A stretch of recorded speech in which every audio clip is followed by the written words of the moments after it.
आपके साथ मैं हूं पूजा और इस वक्त मौजूद हूं छतरपुर के उस जंगल में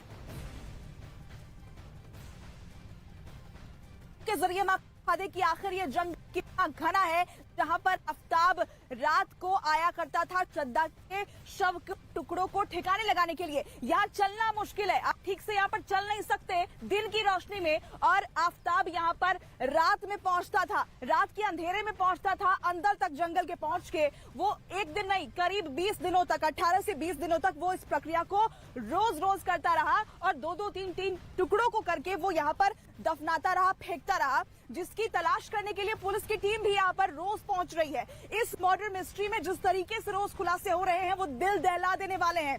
और बड़ी खबर इस केस से जुड़ी हुई इस वक्त की हम सबसे पहले आपको बता दें, जो बड़ी जानकारी सामने आई है उसमें यह बताया गया है कि आरोपी आफ्ताब ने यह कबूल किया है कि वो जिस दिन उसने वारदात को अंजाम दिया वो नशे में था और वो रेगुलर नशा करता था। उसने ये बात कबूल की है कि उसकी कहासुनी हुई थी, उसकी लड़ाई हुई थी, झगड़े हुए थे, घर के खर्च कौन देगा इस बात को लेकर लगातार दोनों के बीच लड़ाई होती थी। और जिस दिन इस वारदात को अंजाम दिया गया मई के महीने में, उस दिन भी वो नशे में था। वो श्रद्धा पर चिल्लाया, मारपीट की, फिर बाहर गया, उसके बाद उसने नशे वाली सिगरेट ली और फिर घर के अंदर आया। उसने ये भी बात कबूल की है, उसने ये भी माना है कि वो मारना नहीं चाहता था, वो श्रद्धा को मारना नहीं चाहता था, लेकिन गुस्से में था, नशे में था और इसलिए उसने इस वारदात को अंजाम दिया।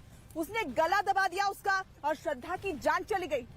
हालांकि जो भी वो बोल रहा है उस पर भरोसा करना काफी मुश्किल है, क्योंकि वो बार बार अपने बयान को बदल रहा है। हमारे सहयोगी आनंद तिवारी भी हमारे साथ मौजूद है, वो भी लगातार इस खबर को ट्रेस कर रहे हैं, उनका रुख कर लेते हैं। आनंद, आपके पास क्या कुछ जानकारी है?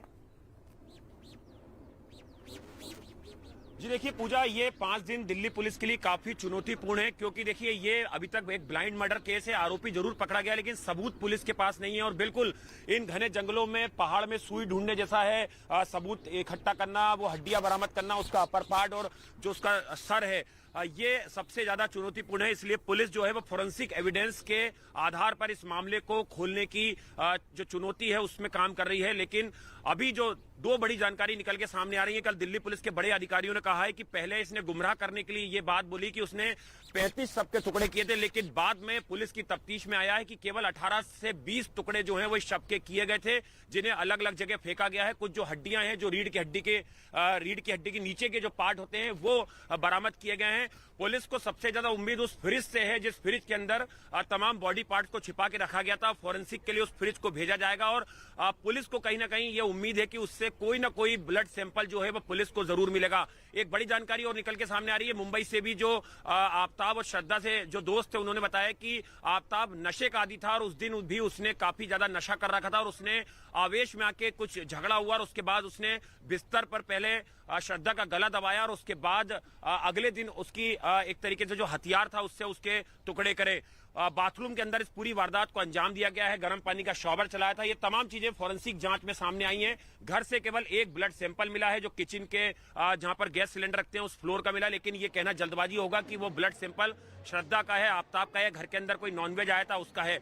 तो पुलिस के लिए कई तरह की चुनौतियां और पुलिस साइंटिफिक बिल्कुल आनंद, तो अभी तक आफ्ताब ने कई स्टेटमेंट बदले हैं और अब जो आफ्ताब कह रहा है उसमें भी कितनी सच्चाई है ये समझना बड़ा मुश्किल काम है। जिन गलियों में अभी इस वक्त आप मुझे देख रहे हैं, आफ्ताब ने पहले ये बताया था कि यहीं से रात को 2 बजे निकलकर वो जाता था महरौली के जंगलों की तरफ और वहां जाकर वो श्रद्धा के शव के टुकड़ों के ठिकाने लगाता था। लेकिन बड़ी बात अब ये है, स्टेटमेंट बदल गया है, जो पहले बात कही थी उससे मुकर गया है और अब नए बयान दे रहा है। अहम खबर इस वक्त की ये है, आनंद भी इसके पहले जैसा आपको बता रहे थे कि आफ्ताब ने अब ये कहा है कि 35 टुकड़े शव के नहीं किए थे, उसने 18 से 20 टुकड़े किए थे और उसे 18 से 20 दिनों में उसने ठिकाने लगाया। बड़ी बात यह, क्योंकि पूजा महरौली के जंगलों में खड़ी है, वहां की तस्वीर आपने देख ली।